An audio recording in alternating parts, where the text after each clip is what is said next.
You're listening to the Good Advice Softball Podcast. I'm Dan Blewett, and on this show, you'll learn how to help the softball player in your life sharpen her skills, improve her mindset, and find new confidence through softball.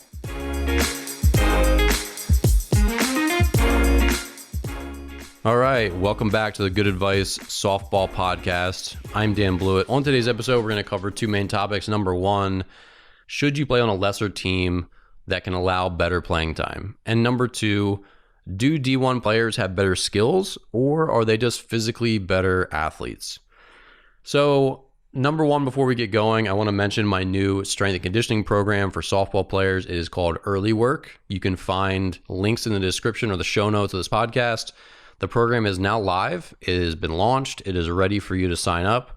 So if you're looking for a strength and conditioning program that you can do in your commercial gym or at school or with your team or with your niece or your nephew, we offer individual plans, family plans, and team plans. So this is a great program where if you have a place to train, but you don't want to either spend the money for a strength coach or be in a sports performance facility for COVID reasons or whatever, but you do have access to a gym that you feel comfortable going to, this is a great program for you. It's got exercise videos for every exercise. We update the program monthly. It's got arm care, all this different stuff in it. So it's a great program, and we offer a 14-day free trial. So if you want to give it a shot, there's no risk, and give it a go. All right, so first thing on the docket today, number one, should you play and move to a lesser team to get more playing time? Now, there's two schools of thought about this. So number one, players can't be the best player on every team they play on. That's very, very rare. So you have to assess, do I just need to compete a little harder and put in a little more work and pull myself up to this level? Is that where I'm sort of at? Like, am I just off of getting the playing time that I want? And then if I let these players push me a little bit and put in the work and I still get great coaching and great practice, that this is going to be a situation where I might be able to play more in the future, then that sounds like maybe you should stick it out. Because here's the thing, you don't want to go to a team where it becomes way less competitive or way less environmentally similar to what you want. So if you're a very serious player and you're putting in lots and lots of work and you really want to play at the next level, you want to be around players with the same mindset. So you don't necessarily want to leave a travel team where a lot of players have that mindset to go to a team where you can get a lot more playing time, but it's more like a rec ball atmosphere. Because those players aren't going to push you, the competition's not going to push you as much, and it can have a very deleterious effect on your overall growth. Like, you need people chasing you and pushing you to be better.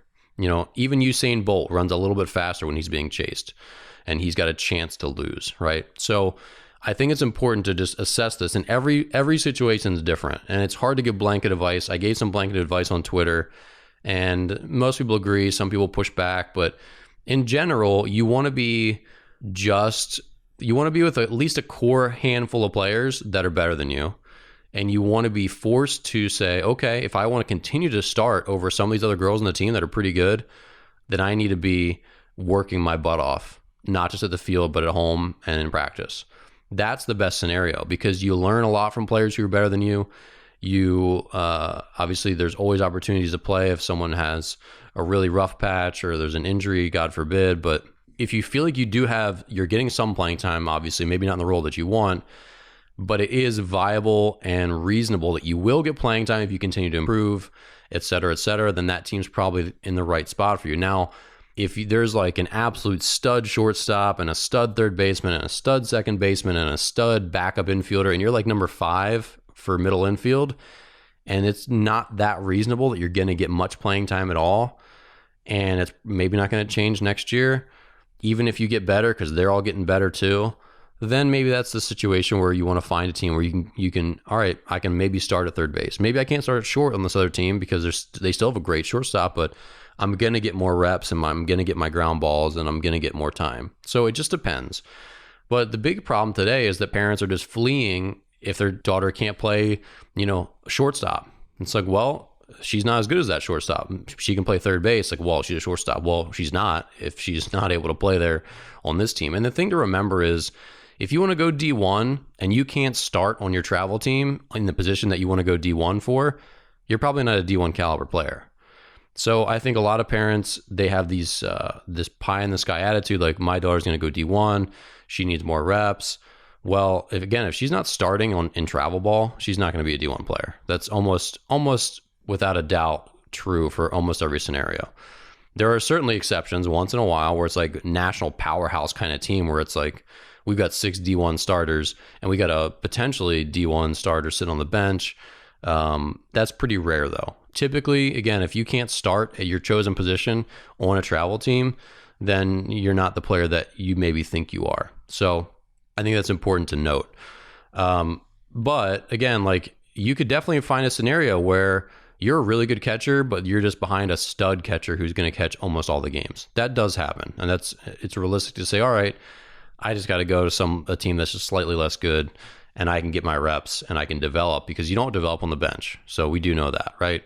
So you need to find the balance of how good is the coaching, how good is the team overall, how good is the camaraderie, how good is the culture, how good is your opportunity to play more in the future and just to really get better. Because again, if you're really going to ride the pine 80% of the time, then that team's probably not a good fit for you.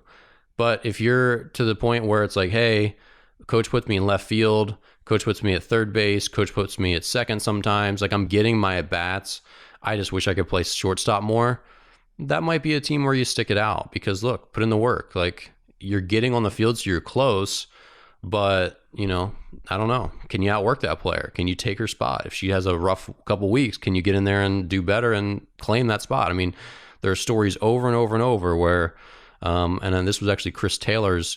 So Chris Taylor for the Dodgers recently, they said that he was at University of Virginia. He, I think, there was like a stud shortstop above him freshman year, and then sophomore year, that shortstop got hurt his quad or something. Chris Taylor went in there, and then when that kid came back from his injury, was healthy, ready to go again, he didn't get his spot back. Chris Taylor kept it. So that happens a lot too. You get your chances. Can you be opportunistic and make the most of it? So that's important. And I think the biggest thing as parents is to be really thoughtful about this, because what you do not want to do is pave the road for your kid. If you're just constantly, we'll go get a new team so you can get 100% playing time. Oh, well, it didn't get enough playing time here. Well, let's go get another team so we can get 100% playing time. That's absolutely the wrong thing to do. It's absolutely the wrong thing to do. Your kids need adversity. They're not going to just become CEO at the new company they start at when they graduate from college. They're going to start at the bottom. They're going to have to work their tail off for pretty much everything they get in their life, except sometimes for youth sports. We know that there's a lot of coaches that just make a new team for their kids and favor their own kid. Just it's a team for little Johnny or little Sally. And of course, there's a lot of coaches that don't do that. There's a lot of coaches that coach their daughter's team, their son's team, and it's very judicious with playing time, and it's not about their kid, it's about all the kids, and that's great too. So it's never one way or the other, but you just don't want to pave the road so it's nice and smooth for your kid. Let them have to earn things. And so just be thoughtful. But again, if they're stuck on the bench and there's just no hope, realistically not that much hope that they're going to get significantly more playing time next year, just remember that they aren't going to get better from the bench. So you do want to make sure they get their reps at least probably half the time and get chances. But also they need to see those life lessons that, hey, playing time is tied to hard work. So if you don't get the playing time you want, are you putting in more extra work to get some playing time, or are you still doing the same stuff you've always been doing? Because that's telling as well. All right. So hopefully this conversation is helpful.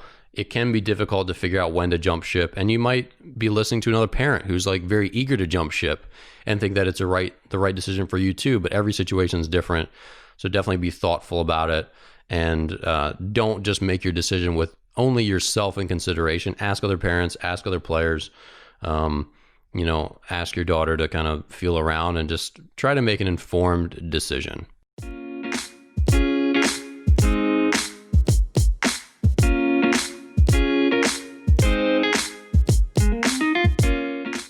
All right, in part 2, let's talk about, do D1 players have better skills than other players in lower levels? So here's one of the things I want you to think about. So in women's sports, there's a lot of opportunity for good athletes to pick a sport that really fits them well. So I was talking to a friend recently who played lacrosse and field hockey in high school and had the opportunity to play both sports at the D1 level and kind of got to pick.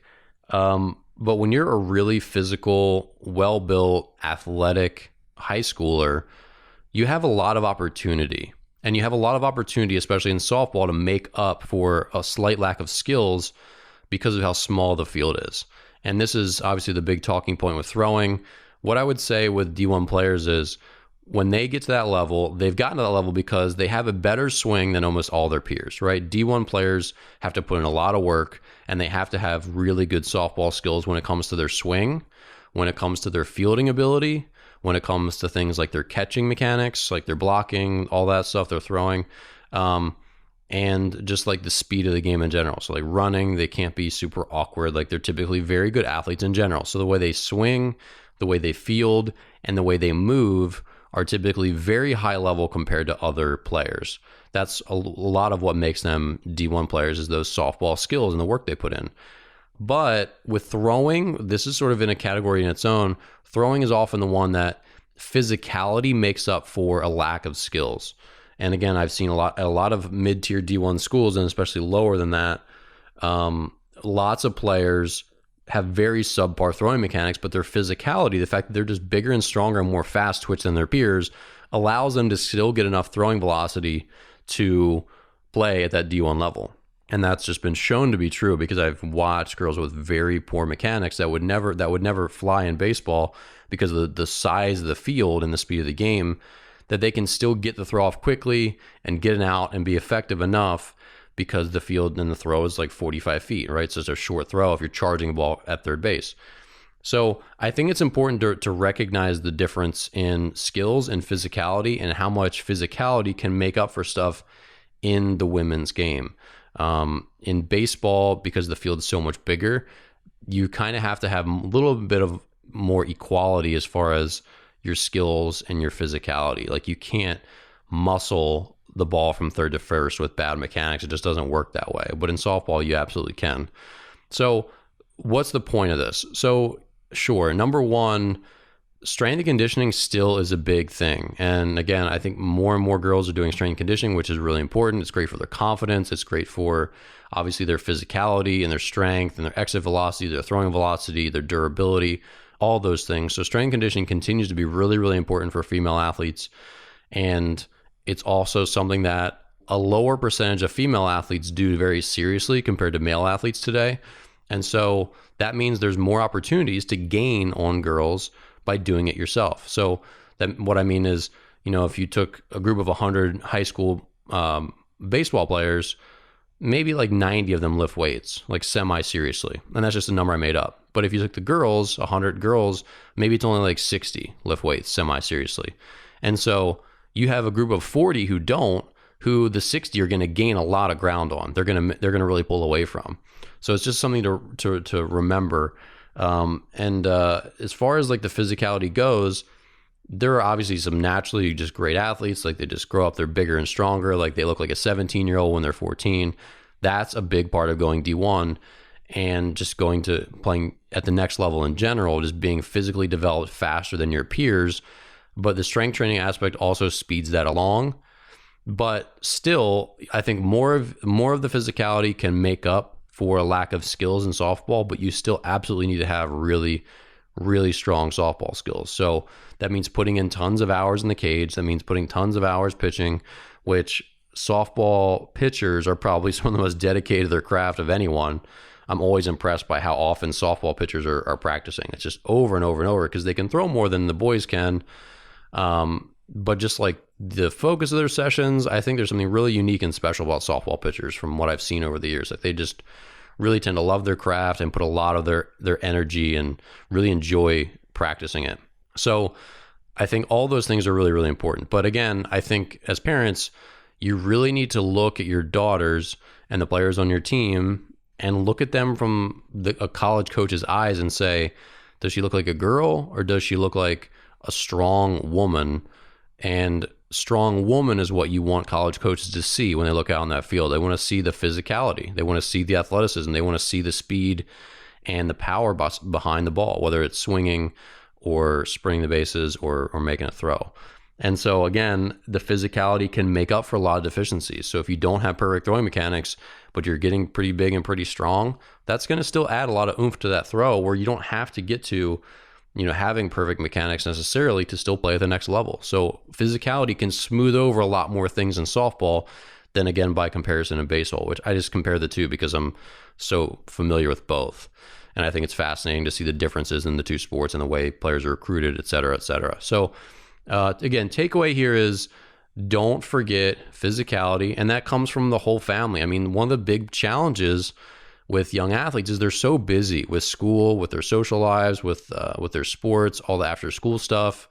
Of course, today it's like after Zoom stuff. But the thing that most kids lack is the ability to prepare their own food well. They don't eat well unless mom and dad are really helping them with nutrition and planning meals and planning extra food. And a lot of the parents that I think have done a phenomenal job that I've known, they're really engaged with their kids about what they're eating and helping them pack double lunches, like double sized snacks, like having them pack tons and tons and tons of food that they're motivated to eat. That's a really important part of getting your daughter to the next level. So if she wants to be big and strong and play the next level and have the physicality and put on the muscle and maximize her workouts, she needs to eat like an animal a lot of the time. And that can be harder because, girls are sensitive about their weight and appearance a little more so than the boys are. But, cooking healthy food and giving them, lots of grab and go stuff that's healthy, like fruit and nuts and protein bars and good granola bars that aren't filled with sugar and all that stuff. It is a challenge to give high schoolers enough food to make it through a really long day at school where they're just constantly busy and running around and burning lots of calories and they have a crazy high metabolism at that age, right? So it's a big challenge trying to get them that physicality. And I think it does become a very tribal, like the whole tribe, the whole family needs to help them get to that goal. Because if you leave them to their own, just to fend for their own food and, you pack a sandwich or whatever, just grab food at school, they need to be eating semi-constantly to really put on weight and to maximize their workouts and to get to that point where by the time they're a sophomore or a junior, that they really look physically fit the part of a college softball player. So just something to consider. It takes more than just skills. It takes incredible dedication to building your softball skills, but it does take more than that. It takes the physicality, the athleticism, because college coaches want to see the durable, future D1 player on the field when they're in high school. They want to see them say, yeah, that looks like a future D1 player. So something to consider as you start to look at your training, because it's still only November, right? And so as you're trying to figure out the rest of this season or this fall off season leading up into the spring season, really consider that triad, the skills, the strength conditioning, and the nutrition. Like, how is your family going to help your daughter meet her weight gain and strength gaining goals through healthy meals? Well, that's all the good advice I've got for today. If you enjoy the show and would like to support me while also helping yourself, enroll today in one of my online softball courses. My She's Got a Cannon throwing courses come with pricing plans for any budget, and my Resolute Athlete Mental Skills course will help your daughter or team build the mindset of a champion. Enroll in any of my courses through the links in the show notes and save 20% with code GOODADVICE just for being a listener. Be sure to subscribe to my weekly email list where you'll get updates on all my new videos and episodes. Nearly 4,000 people get my emails, and you should too. Sign up through the link in the show notes. Lastly, who do you know who can use some good advice? Please share this podcast with a friend, subscribe on iTunes, Spotify, or wherever you listen to podcasts, and subscribe to my Snap Softball YouTube channel, where you'll find this podcast and hundreds of softball instructional videos. Back when I was a player, I was always thankful for good coaches and good advice. I'm Dan Blewett, and I'll see you next time.